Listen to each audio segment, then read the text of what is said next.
Aujourd'hui, je vous propose une petite vidéo sur les différentes souris de FreeDCC 2017. Alors, commençons par présenter l'électronique. Donc, vous voyez ici la petite carte Arduino de la centrale, qui est avec une carte Arduino Nano. Cette carte est connectée sur ce booster. Ce booster est alimenté par ce petit transformateur et ensuite il alimente les voies et la locomotive. Donc nous allons commencer par la souris physique. Donc la souris physique se branche directement sur la centrale. Elle dispose de deux interrupteurs.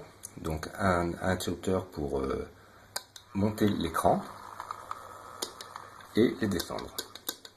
Donc en DCC, il y a 28 crans de vitesse, donc on peut monter l'écran pour augmenter la vitesse et le descendre. Ensuite, l'autre bouton sert à inverser le sens de marche. Par exemple, un appui court inverse le sens de marche de la locomotive. Un appui un peu plus long, un appui moyen, on dirait allume les phares. Voilà, appui moyen, moins de 2 secondes par exemple.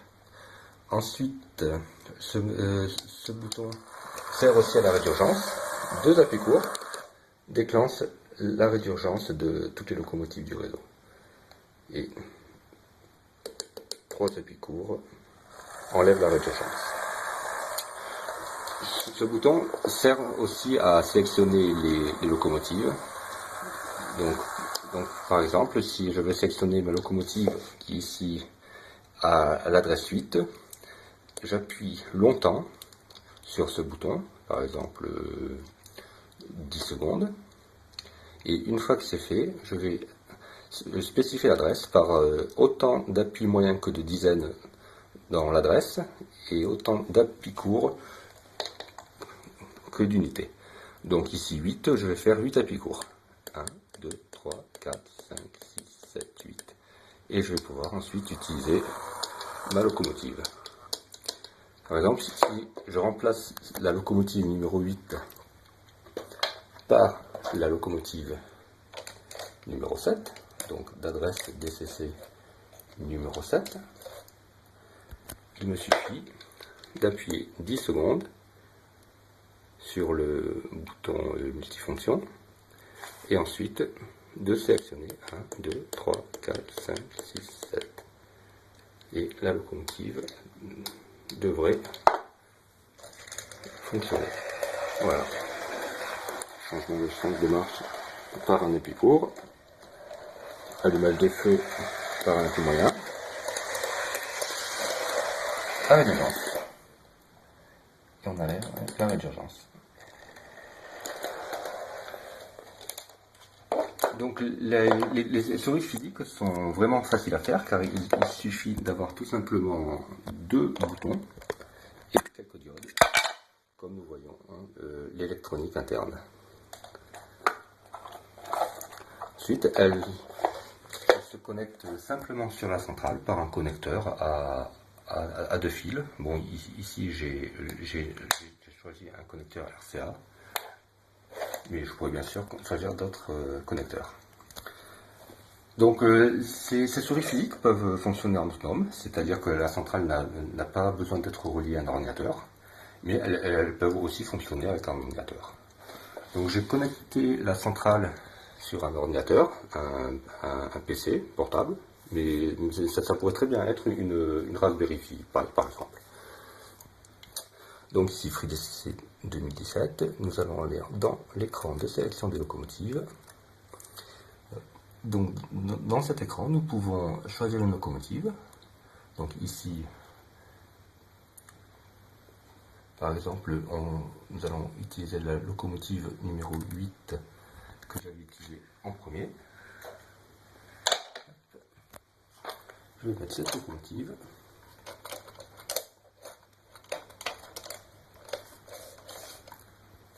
Voilà, la locomotive est mise. Et maintenant, je vais pouvoir contrôler cette locomotive.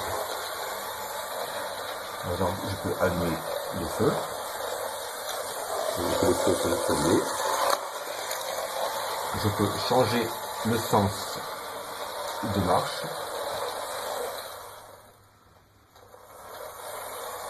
Et déclencher un référence sur tout le réseau.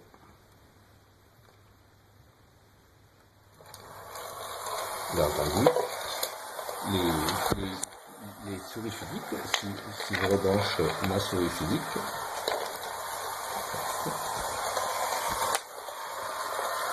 et que je sélectionne à nouveau la locomotive numéro 8,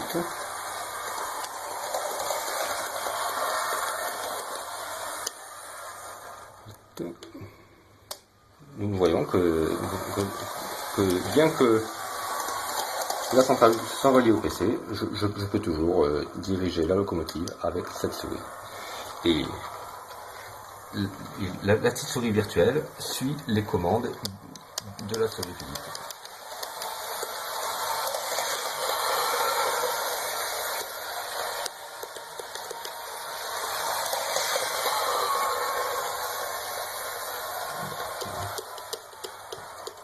Maintenant, nous allons passer à des souris un peu plus complexes, qui sont les cabines. Donc les cabines sont un programme Python qui se connectent par le réseau au programme FreeDCC PC. Donc ces cabines peuvent être sur le même PC ou sur un PC distant. Je vais lancer une cabine. Donc j'ai une 67400, donc je vais lancer une cabine de 67400. Donc je vais allumer le moteur. Nous voyons que l'aiguille du compte-tour monte. Ensuite, je vais passer la marche avant. Clac. Je vais désactiver les freins. Et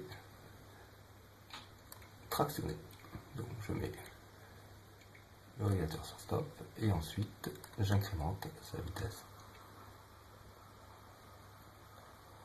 Nous voyons que la vitesse augmente et la souris virtuelle suit les commandes. Et bien entendu, la locomotive fait de même. Donc je peux conduire un peu comme en réalité. Si c'est un problème, je peux déclencher la redondance. Voilà, nous voyons que tout s'éteint. Nous allons passer aux souris Android. Donc les souris Android peuvent être réalisées à partir de tablettes ou de téléphones Android qui sont reliés par Wi-Fi à un accès point, donc un point d'accès en français, Wi-Fi, qui peut être comme ici un point d'accès Wi-Fi à un routeur Wi-Fi dédié, ou simplement la box internet de votre maison. Donc, petite démonstration. J'allume la tablette.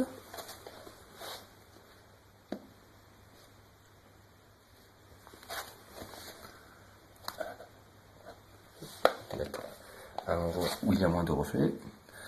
Donc, j'ai téléchargé une application qui s'appelle RFO Basic.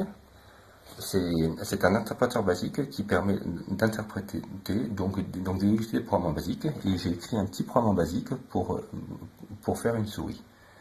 Donc, nous la voyons ici. Je vais relancer. Donc nous voyons ici le petit programme en basique qui a été fait pour cette souris. Je peux l'exécuter en faisant Run. Donc, et je vois une souris à l'écran. Donc, actuellement, la loco numéro 3 est sélectionnée. Je vais sélectionner la loco numéro 8.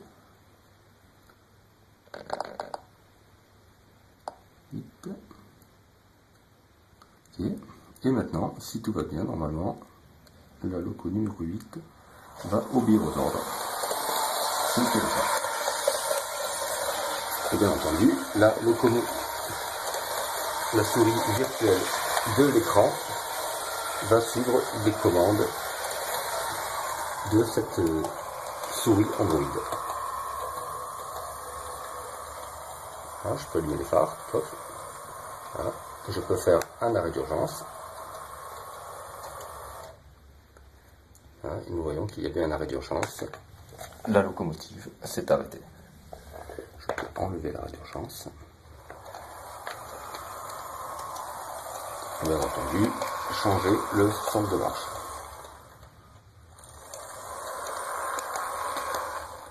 Là, cette démonstration était pour la tablette, mais je peux faire exactement pareil avec mon téléphone. Donc, je lance l'application basique. Donc, je vais. Donc ici, l'éditeur me montre également le programme et je peux exécuter ce programme. Et j'ai une jolie petite souris, comme dans le cadre de la tablette. Donc je sélectionne la locomotive numéro 8. Voilà.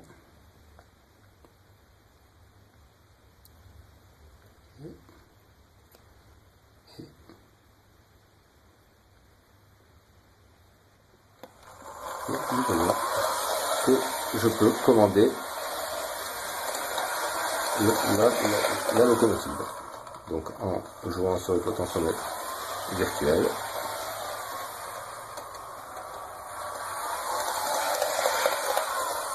je peux allumer les phares. Donc, voilà.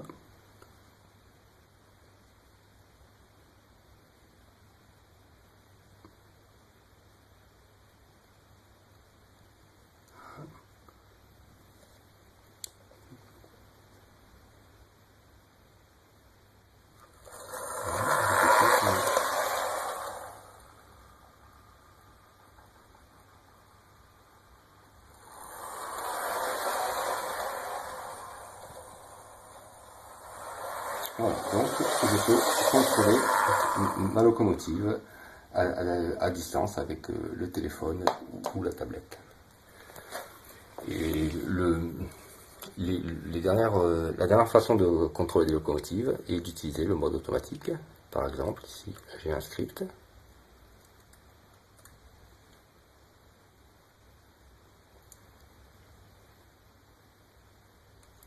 J'ai un script qui va me permettre de faire avancer la locomotive dans un sens puis dans l'autre. Voilà. Avancer la locomotive dans un sens. Attends quelques secondes, puis la fait avancer dans l'autre sens. Avant de tout avancer. Donc voilà, vous savez maintenant tout sur les différentes souris de FreeDSSC 2017. Et bien entendu, en numérique, il est possible de piloter plusieurs locomotives en même temps. Donc, par exemple,